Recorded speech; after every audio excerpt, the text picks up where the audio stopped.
Hello and welcome back to a new good old podcast. I'm Jacquie Franciulli for Wahoo's 24/7. We're back after a week hiatus, an unexpected week hiatus after I had a little bit of a cough. Greg Madia from the Daily Progress joins us. He can attest that I was in no shape or form to do a podcast last week, Greg. Yeah. No, you toughed it out at the game Saturday night. That's for sure. A little chilly, not too bad the weather. A little chilly as the game went on, but you toughed it out. There you go. Yeah, but at least I wasn't as talkative, I guess. I guess that's the that's the bright spot for everybody around the UVA beat and at home too. My kids said they liked the quieter mom, I guess. Greg, unfortunately, it's one that we haven't really done often this season. Talking about a loss for Virginia football, UVA fell for the first time in ACC conference, first time at Scott Stadium. It was a game that we felt Virginia was strong going into it, but as soon as Chandler Morris went down, all the vibes changed. Yeah, the offense had struggled before Morris's injury, right? Virginia got the big play early in the game on Cam Robinson's blocked punt, and then they were only able to get free. They would have probably preferred a touchdown there, and maybe that would have started them off on the right foot a little bit better against Wake. But after Morris exited, it was more of a struggle for the offense. Daniel Kaelin had the long run, and then they had the red zone issues, had to settle for 3 again. And then in the second half, just couldn't find enough consistency to get the ball in the end zone. And I don't think it's fair to put all the blame on Kaelin.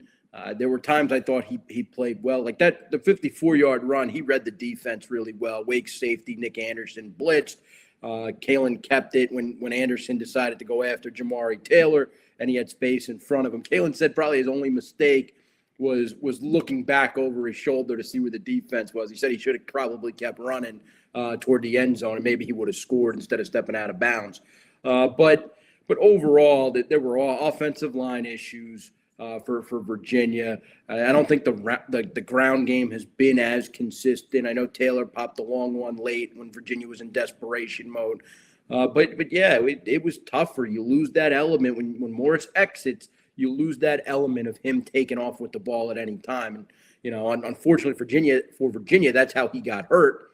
But you can't blame him for running the football and for Virginia putting the ball in his hands as a runner. The week before at Cal, it was crucial in their win at California, how involved Chandler was in the running game. So you can't blame UVA and Chandler Morris for wanting to run the ball on Saturday against Wake Forest. Yeah, I mean, when he's a willing runner, when he goes out for those runs, he makes a difference. And one thing, looking through all the numbers, and you can talk a lot about the stats, about how this was different, how the O-line wasn't protecting as well, how guys were missing through gaps, wide receivers weren't getting a separation. You can kind of go into details of that. But the reason why Chandler Morris's injury was such a hit was if you look back at all the overtime wins, all the close game wins, you always point to 1 or 2 plays in a very important drive that it was always all Chandler Morris. Either he goes for a run and gets you a first down, or he makes an incredible read and pass that will get you that opportunity. And he always has that belief. I mean, if you look at the Louisville overtime, he ran to the end zone where he got clobbered in the corner right before they scored the direct snap. You repeat that against North Carolina. You did not have that. So that's the intangibles that Chandler Morris brings, which is unfortunate because now you're thinking with a head injury, he's highly doubtful for Duke. Yeah, I mean, you never want to say never because you don't know exactly what's going on with the concussion protocol if that's what he's in. But it would seem unlikely, especially given he didn't go to the sideline immediately after his injury like most players do. It was a straight walk into the locker room with trainer and doctor around him, and then you get him back in the second half on the sideline, but he's in street clothes. That's not a good indication. We'll find out more this week, Tuesday, Wednesday, as Virginia gets into its preparation for Duke. But if they don't have him, it'll be fascinating to see how they adjust and how they prepare Daniel Kaelin for Saturday against the Blue Devils. It's a Duke defense that hasn't been very good this season, right? I mean, let's just call it what it is. They got beat by UConn this past Saturday. And UConn's been better this season, and Jim Morris done a good job there. But the Duke defense has given up plenty of points this fall. It's the offense that's really the strong point of their team. So they're going to have to prep Kalen if that's going to be the case, and if they don't have Morris. Yeah, and talking a little bit more about Daniel Kalen, he was the first time he was playing college football in this type of environment, right? Coming in.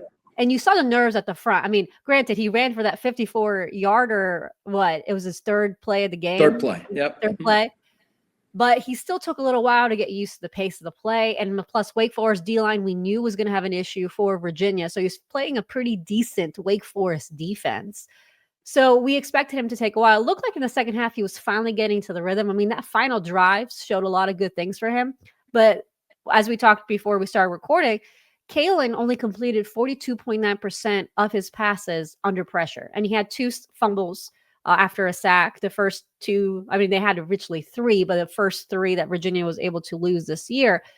And when you look at it, both Jack Whitmer and Mikhail Boley were having issues on Saturday. If you look at PFF in true pass sets, so we're not talking about screen passes or rollout passes, Whitmer graded at 33.2 and Boley graded at 27.1 in those pass protection sets. That's the lowest grade for those two for the entire year.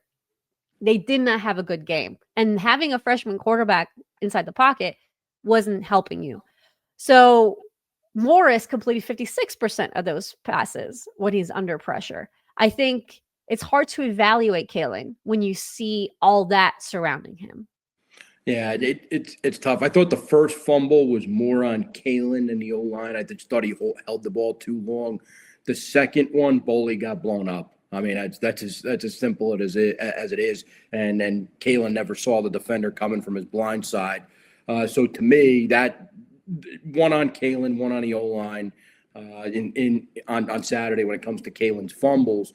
I think when Virginia found Kalen and helped Kalen get some success was when they went to some quick, short or intermediate throws where he was getting the ball out of his hands, 3-step, 5-step, and boom, right? That's when I thought that the throws to Terrell Harris got him going. It seemed like Kalen liked looking for Terrell Harris. That, to me, it looked like his comfort zone. Later in the game, in the fourth quarter, when Virginia was driving, trying to tie the game late, they had the nice 16-yard connection between Kalen and Sage Ennis that helped Virginia get down inside the red zone. So there were some things that were. Cam Courtney had a nice reception in the short and intermediate passing game that he turned into a first down. I think it's good if Kalen's got to play again on Saturday. I think it's got to be more of that, the quick hitters, and then taking the occasional deep shot to stretch the defense and keep the defense honest. But that's when I thought Kalen was at his best. He told me after the game, those are kind of Virginia's DNA plays, the plays that he's repped every day in practice since he got to Virginia as a transfer from Nebraska in January. Those quick throws, get the ball out of the hands. Those to me, I thought he looked good on, and it looked like he had practiced those a bunch. So I think that is going to have to be part of the answer if he plays again on Saturday against Duke.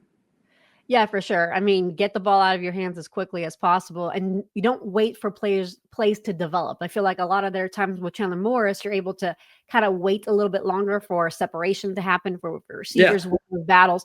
But with Kalen, go underneath, go with those short passes. Terrell Harris, he did that a little bit against Florida State too. That was one of the things that we noticed, and maybe that's what we're going to see more when you look towards Duke. And the other thing, and it's something that we noticed, is that Jamari Taylor, that man needs a breather. I know he's their best running back, and he's probably one of the best ACC running backs, but without Xavier Brown there and Noah Vaughn, who a lot of the staff continue to say is probably one of their best all-around running backs in the room when healthy, they're relying on Jamari Taylor and Harrison Whaley, but they're really not. They're relying on Jamari Taylor. He had over 50 snaps on Saturday. Harrison Whaley had 9. And initially I thought, maybe because they were more confident with Jamari Taylor at maybe a pass protection or something like that. Harrison Whaley was graded as the 3rd best pass blocker, according to Pro Football Focus. And watching back, I didn't see any issues with him in that regard. So that's something where I kind of I raised my eyebrow a little bit why aren't we seeing more of Harrison Whaley? Probably should, so that Jamari Taylor can have some rest on that ankle. Yeah, and then you throw in that Taylor fumbled late. He had the big 43-yard run, 44-yard run late to get Virginia into Wake Forest territory late in the ball game, where you thought, oh, Virginia might have a shot here to tie it up. That was their second to last drive, and then on the next play he fumbles, and you're thinking to yourself, he's run the ball 19 times. He's caught a bunch of passes. He was one of their top pass catchers in the game too. He was one of the more targeted players in the pass game when Kalen would take his check down. Like, is that a sign of fatigue? Because he's usually dependable, usually sure-handed, and one of Virginia's best offensive players.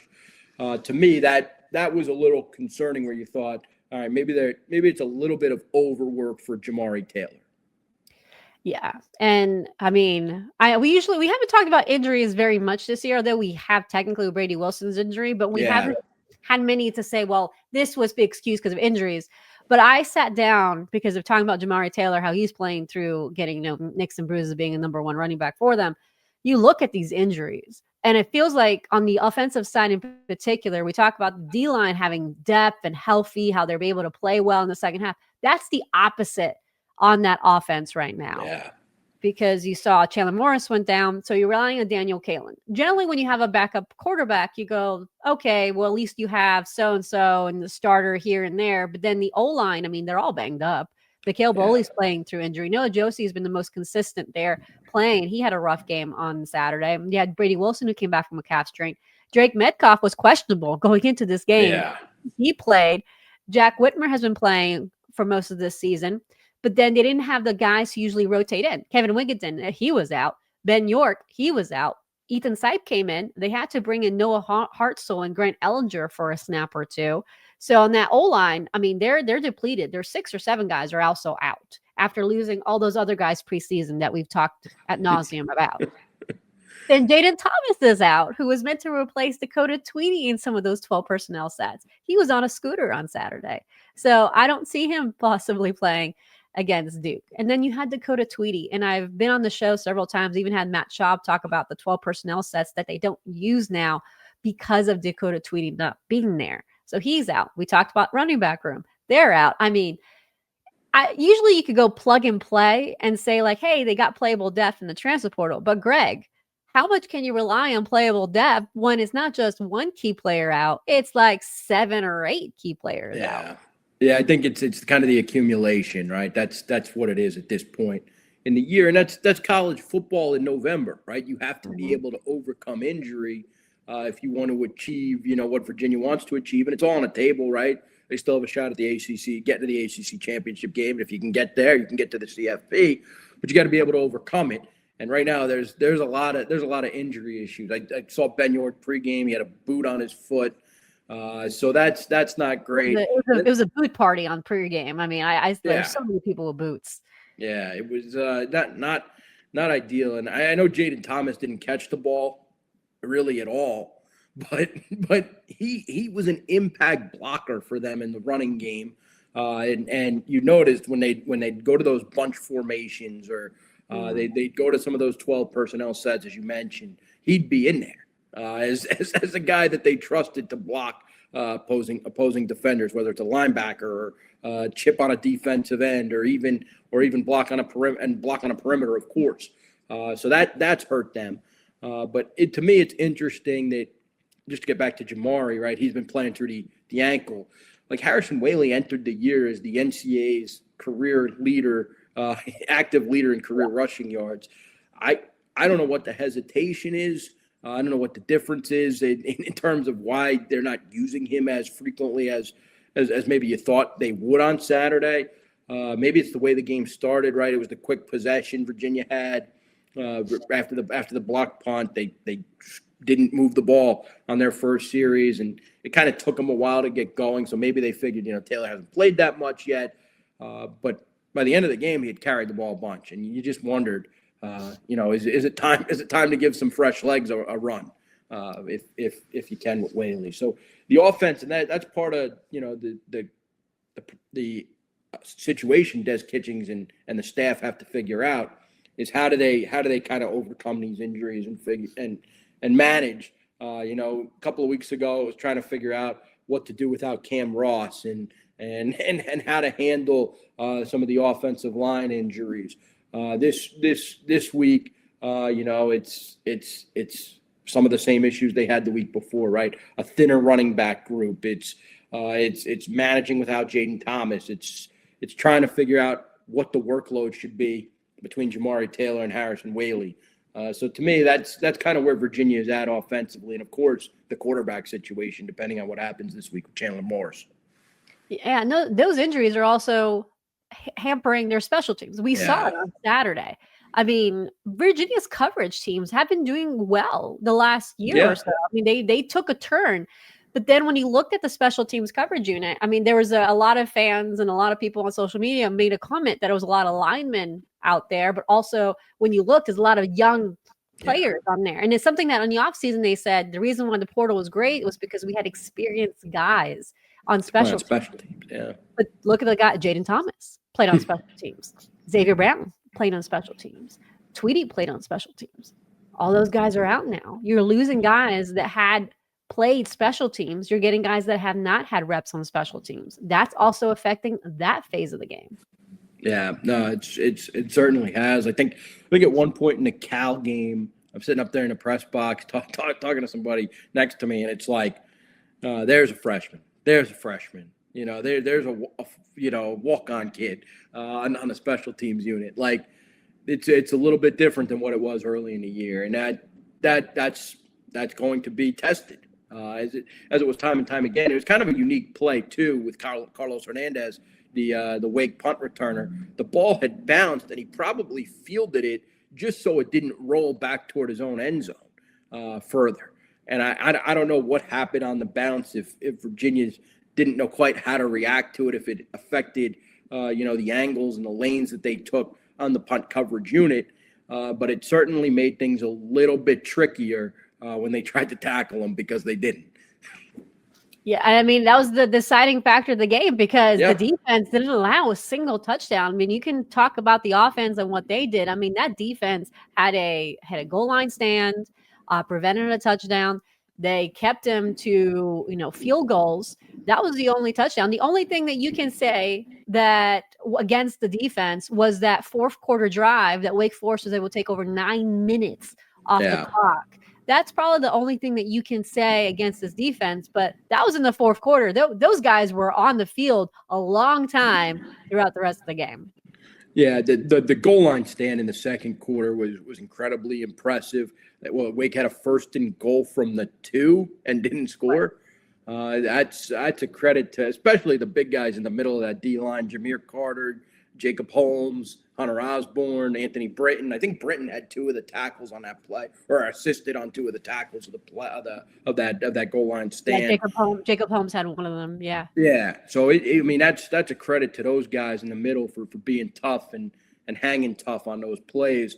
I thought the defense was good, and Wake didn't throw the ball a ton, so maybe there weren't the opportunities for interceptions that there had been the past few weeks, right? Cal slinging the ball all over the yard with Sagapolitelli, a little bit more throw game with Carolina and Gio Lopez.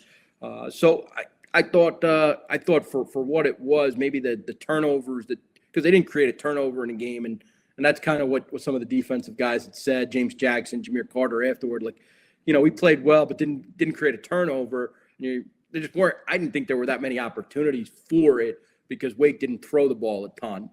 And Cam Robinson did have a blocked punt. I kind of put that in that same category, special teams turnover play that could help change the game. Either way, I thought the defense played well. Cam Robinson was everywhere again. It's every week with him. He's terrific. And Prevard in the secondary had a few pass breakups, and even I thought Jordan Robinson, Carnley played well too at times. When Wake did throw the ball. So overall, I don't know what else you could ask for from your defense. You only give up 9 points. You should win the game. Yeah, I mean, Jason Brevard, we always talk about what he's able to do, like, for example, his coverage, his big play ability. But, I mean, he was targeted 3 times. He didn't allow one single catch in that loss to Wake Forest. Virginia had 7 pass breakups. So basically, anytime Wake Forest threw the ball, they were able to get their hand on it, basically. Yeah. So the secondary has been the most improved unit of this Virginia team from what we saw. That's a big credit. Big credit to Rudd and Cox, right? I mean, the defensive coordinator, John Rodzinski, and defensive backs coach, Karam Cox, like they've kind of turned over that secondary group year after year with transfers and newcomers. And this year, of course, it's kind of a whole remade secondary. And that group has steadily improved. You're right. You're absolutely right. So before we kind of cut to break and then talk about the repercussions of the loss and what's next for Virginia, we have to talk about play calling. Just because I usually don't like talking about play calling, because sometimes there are some things I'm like, you never play call a whole game perfectly. So you always go, hey, there's a couple of things, or like, for example, one of the examples, the goal line where Virginia, after Daniel Kalen ran for 4 yards, you're going in the red zone. And Virginia had spread out their offensive line, and they had that trick play with Jamari Taylor. And when I first watched it, I was like, well, if the lineman had blocked, Noah Josie, I think it was, hey, if he had blocked, Jamari Taylor would have gone in and it'll be a touchdown. There you go. So, I mean, you have to fault execution there on the block. And that was my initial reaction. But then going back on it and seeing, like, at that point in the game, you knew your O-line was struggling. Do you spread them out like that and not go to the direct snap for Jamari Taylor, or at least do something along the lines? If maybe go third down and go push and then try it again in the 4th down. I don't know. It's looking back in that play, and then obviously the 3rd and 7 one was the one that really got me, like, why are you running the ball there? I feel like sometimes they were overthinking again. I feel like that's been a pattern since the bye week on certain occasions, that they're overthinking things now. Yeah, it was interesting because on that 3rd down, they initially came out in a regular formation, regular set, and then Wake Forest called the timeout, and then Virginia went to the line, and their offensive linemen, right, two offensive linemen spread out to the left in front of Jamari Taylor, Brady Wilson and Drake Metcalf in the middle in front of Daniel Kalen, and then the right tackle on the right side of the O-line. To me, that was just an interesting time for that, when the direct snap had worked, so well time and time again. Maybe you're worried you're getting too predictable with it, but until someone stops it, it's hard to understand. And maybe because Wake Forest's D-line was dominating Virginia's O-line, you're just trying something different, right? Even at one point, they had tried a little reverse play with Cam Courtney. It didn't really work. And Tony, after the game, I thought he said something interesting. When you're in that situation, you're trying all sorts of things to see what works. I thought that was an interesting comment post game, because he kind of was asked, what was going on with the offense, and he's like, you're just trying whatever to see whatever works when you have a backup quarterback in and things aren't going exactly on the ground as you would like. You're trying different plays, even if it's a gadget play like that one. But that to me was probably the most interesting choice of the game, just because if you're that close to the goal line, you've got a couple cracks at it on 3rd down. If you don't get it once with Taylor on the direct snap, you can kick the field goal. And if what you ended up doing anyway, or you could just try it again and maybe you score. I'd like, and maybe they're thinking about the workload with Taylor too, like we've talked about. There's a lot to think about when it comes to it. Wake's D-line was good. Taylor had been running the ball over and over again. And maybe you're just trying to figure out something to see if something different works. I don't know. And we've talked about injuries. Maybe one of the more significant injuries of this season that hasn't gotten a lot of attention is the Grady Brosterhouse injury. The touch push. It's taken away one more goal line option that Virginia has had success with in the past. Yeah, I mean, the Brady Bunch was so successful last year, because then you would have the option of having either that or the Jamari Taylor direct snap. I mean, now it's just, I just think if it continues to work, why not do it? Yeah, I'm kind of with you there. Especially when you need the points. At that point, you knew, like, you were confident that your defense, because I figured the 3rd and 7 situation when they ran the ball, I think they were trying to flip the field. They figured they could get it, they can get it. If not, they would flip in the field. That's the back of my mind of how you conservative play calling. That's what I'm thinking of back then. Do I agree with it? I probably wouldn't have gone that route, but I understood what they were doing because they were confident in their defense. That's what basically they were putting everything on the defense. Like, you guys are playing lights out. You guys go out and give us an opportunity. That's what that play call was saying. I just felt like I wish they did that with the offense in those red zone opportunities, because now that's been a consistent thing since the bye week. Because before the bye week, they were doing really well in the red zone. That's been actually was a big talking point heading into that first half of the season. They were doing well in the red zone, but then suddenly, I don't know if it's because things changed. Maybe it is with Dakota Tweedy injury, Xavier Brown injury. I don't know. Things piled up. They've been hesitant in the red zone or just thinking too much in the red zone. Like, for example, a game, I believe it was against Washington State, where they had the Sage Ennis drop in the end zone, and then they had Jamari Taylor. So they had 2 pass plays. When I'm like, you're going to go on 4th down. You knew you were going to go on 4th down. Why didn't you run on 3rd down to see what happens? If you're going to go on 4th down anyways, run on the 3rd down. But again, it's like what I said to you. I'm like, the plays were there. Execution didn't happen. So how much can you blame on Des Kitchings? If it was executed, it would work. So it's play calls are an interesting dynamic to play, but it's fun to talk about. It's part of it. I mean, and I'm sure they go back and they overanalyze everything we talk about too. Yes. They discuss what happened and why not the direct snap there. But it's unfortunate. And then you also, the other thing that you can't do after Morris gets hurt though, right, is expose Daniel Kalen in that spot. Right. He's bigger, and I'm sure, I wasn't the only one that thought, why not try to run Kalen here? He's bigger, maybe he can lower the shoulder. You can't get him hurt. Right? You can't get him hurt. So you don't want to expose him to taking a blow on the goal line when it's 3rd and 2. And that's why you need the direct snap, right? That to me is why you go to that play. Yeah, their 3rd quarterback would have been true freshman, Cogear. That's who would be the 3rd quarterback. I didn't think I was going to have to remind people who the 3rd quarterback was, Greg. But I was quickly reminding people. Because Kalen was limping at one point. I was quickly reminding people on our message board who was the 3rd quarterback when I saw Daniel Kalen limping at the end of that first half. But we're going to take a quick break here, and then on the way back, we're going to talk about the repercussions of it and talk about what's next for Virginia. So we'll be right back.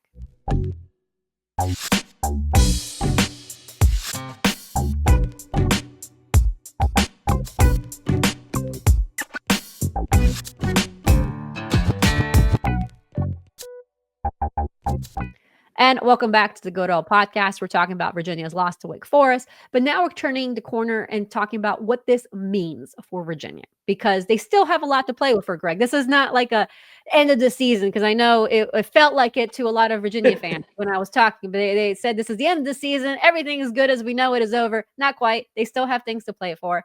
It's only 1 loss. And I mean, we don't have the Coastal, but the Coastal still lives. It's still Coastal chaos. Louisville lost to Cal in overtime. So there you go. So it's still Coastal chaos.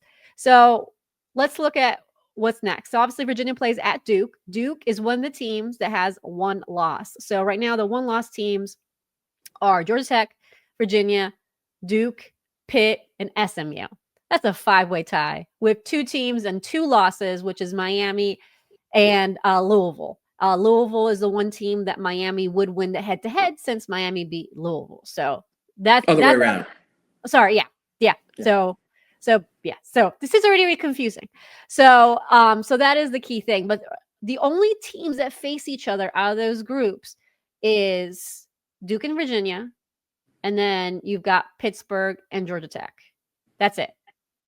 So a lot of tiebreaker options there. There's 5 of them, including a coin toss at the end. So that's a lot. And the NC State game does not reflect on this because it was a non-conference game for UVA. It's been incredible to see social media reaction to UVA's schedule and saying about the NC State game, explaining it to everybody that has not watched Virginia at all this year that was a non-conference game. When you look at this schedule, Greg, so Virginia has Duke at Duke, bye week, then Virginia Tech. Great timing on the bye week for Virginia. So more time for Chandler Morris if he needs it. So you have those games. For Duke, obviously, they have Virginia. They have at North Carolina, and they have Wake Forest. So 2 in-state rivalry games for them. Georgia Tech, I think, has the clear road than anybody, considering what Virginia's injuries are. So they have at Boston College, Pitt, and then they play their rivalry game against Georgia, so non-ACC implications there. Pitt, I think, has the hardest path to the ACC championship game. They play Notre Dame, non-ACC implications, but at Georgia Tech and then Miami. So that is the toughest schedule out of everybody there. And obviously SMU plays Louisville, so that will eliminate Louisville if they lose. That would eliminate SMU, honestly, as well. So that is both of them living on a lifeline there. And then at Cal for SMU. So a West Coast trip to end the year for SMU. I mean, it's basically a coin toss right now because Virginia, if you looked at it on paper, you looked at it on paper from the Wake Forest, Duke, and Virginia Tech, they had the easier path. But with all the injuries and the Chandler Morris injury, right now it looks like Duke and Georgia Tech have the easier path. I know everybody loves Mensa, the Duke quarterback nationally. They just don't stop people though. I don't know what I'm missing here. And I as an AP top 25 voter, I'm always looking at my master Excel spreadsheet, which has got, teams, defensive ranks, offensive ranks, key wins, tough losses, bad losses. And I can't figure out, and who knows, maybe Duke go out and shut out Virginia on Saturday. But I'm thinking to myself, I don't know why everybody views Duke as this clear path. I know from a win-loss standpoint, they're 5-1 in the league, which helps, but they still have tough games ahead that they could lose. They could lose Saturday to Virginia. Virginia could win that game. I think I saw Duke's a 6-point favorite. Maybe that has something to do with Chandler Morris's status. But to me, until they prove they can stop offenses consistently, I don't know why they would have a clear path to the ACC title game. To me, I look at it and I think, Georgia Tech's got the best shot, right? If you beat who do they have left? They've got Boston College and Pitt. So they'll beat Boston College, and then if they beat Pitt, they're in. No questions asked. That's simple. To me, SMU knows how to win. They win conference games, right? When they lost to Wake a couple weeks ago, it snapped a streak of 20 straight regular season conference victories for them. They have a little bit of a pedigree. I know they haven't been in the league a long time, but they understand how to win this time of year. I would think that is the team that I would look at as a threat to Virginia too, just because they host Louisville and then they go to Cal. They have a bye week this coming week, and then they finish up with those 2 games. Virginia got a little tougher slate. Challenging slate ahead with Duke and Virginia Tech. I don't know. It's there for Virginia. If Morris is healthy, I'd feel a little bit better if I was a UVA fan. We'll see what his status is this week, but it's a little bit of a jumbled mess in the ACC. It is, because you could actually, looking through all the schedule, you can clearly see, you could argue for a lot of losses here. You can argue that, you can talk about UNC and all their issues, but their defense is actually pretty sound. Yeah. Oh, yeah. So you can go and with they had 9 sacks this past Saturday. Yeah, you can see UNC giving issues to Duke because that's also a rivalry game, and they're getting better each week. Wake Forest's defense I think is going to cause a lot of issues for Duke's offense. They've been doing that all year. The Florida State was the anomaly in that game.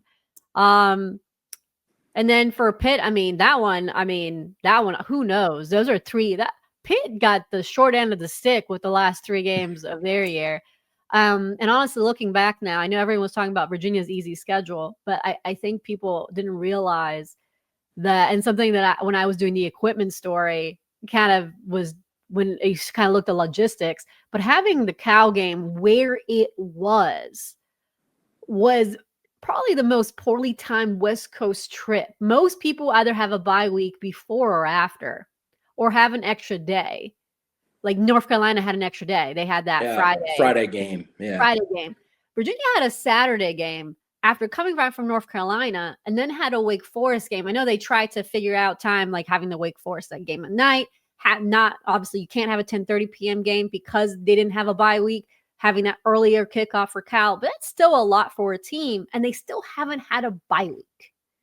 They're still got one more game on the road before even having a bye week. So that actually, it was brought to my attention that when they were discussing logistics, like, yeah, it's not common that this happens. It happens, but it's not as common. Mostly they try to do bye weeks. They try to organize like that, but that didn't happen for us.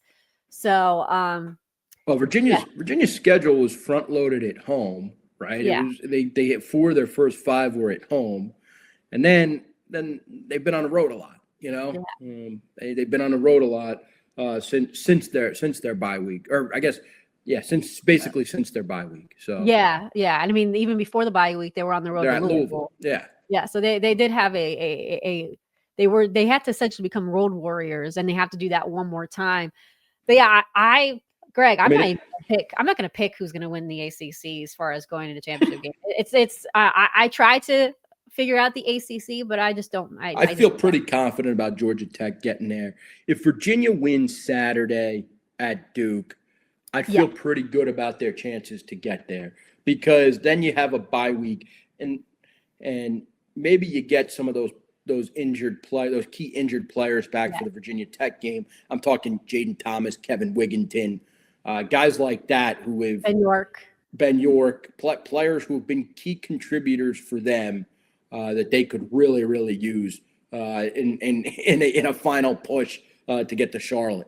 Yeah, and plus if Chandler Morris is in concussion protocol and is not available for Duke, you have an extra whole week. So you got 2 weeks before Virginia Tech. So your hope is that he will be ready for there if he's not ready for Duke. So yeah, honestly, it's you would, if you're Virginia, you were like, why couldn't the bye week be this week? But yeah, so that's definitely a tough slate there. But at the end of the day, it's only one team in the ACC that's going to make it to the college football playoffs. So you have to make it. You got to win. You got to win. You got to get to the ACC, and then you got to win. So you saw from the college football playoff committee, they do not trust the ACC. That's how they lined up the playoffs. And then we can argue a lot about it. But I mean, the ACC did not do itself any favors last weekend. It was the worst weekend. What could help, though, is if Pitt beats Notre Dame, because that knocks Notre Dame out of the equation. I think it's probably going to help the SEC and the Big Ten more than the ACC. But I think it could still help the ACC, because if Georgia Tech runs the table the rest of the regular season, beats Georgia, right? That would include a non-conference win over Georgia too. And then they lose the ACC championship game to, say, Virginia or, whoever, SMU or Duke. To me, I would have a hard time keeping Georgia Tech out of the playoff if they had beaten Georgia, right? And finished with only 1 loss in the regular season before the ACC title game. So I think there's a possibility. I think Pitt could help out the ACC and really the SEC and the Big Ten too if they knock out Notre Dame. Because right now, a 2-loss Notre Dame team, they're getting in. Yeah. It's strange. Like when you look at it, you see Notre Dame over ACC teams, including Miami, who Miami beat. Because right now, it looks like the college football playoffs is not the committee is it's like they're dismissing the early wins of the season and relying more on the second half of the season recent wins. So they're doing that, and they're also doing quality losses over quality wins. So you kind of see a little bit more on what the committee looks like. But yeah, Georgia Tech can seriously help. But yeah, if you're a Virginia fan, if you're an ACC fan, you're rooting for Pitt over Notre Dame. Just that you have to root for Pitt over Notre Dame. And then on that final weekend, I know Virginia fans will be rooting for obviously Virginia or Virginia Tech, but you're rooting for all the ACC teams that are playing against SEC. SEC teams. Yeah, you need Clemson to beat South Carolina. You need Louisville to beat Kentucky. You're right. You need those things. Florida State over Florida, Georgia Tech over Georgia. All those guys, you're rooting for all of them, because if ACC comes out on top in those games, you cannot argue with the situation. That could, if Virginia's in the ACC title game, and or they're, they gives them opportunities to be the number 2 team rather than number 1. So yeah, so that's if you're an ACC fan, that's your I guess that's your cheering section for the next few weeks. But Greg, thanks so much for joining us today to break everything down. Yeah, no problem. Thanks, Jacquie, for having me on. And of course, if you go ahead and like this video and click on the bell so you're notified whenever there is a new video, and go ahead and check out wherever we listen to a podcast and leave us a 5-star review so that we can grow. So we had an earlier than normal podcast episode this week on this Tuesday morning, but then we will have another episode later this week as a sorry for not having one last week. So you get 2 this week. We'll have focus on more basketball in the second half of the week. But for right now, and for Greg Madia, I'm Jacquie Franciulli. Hope you have a good rest of your week.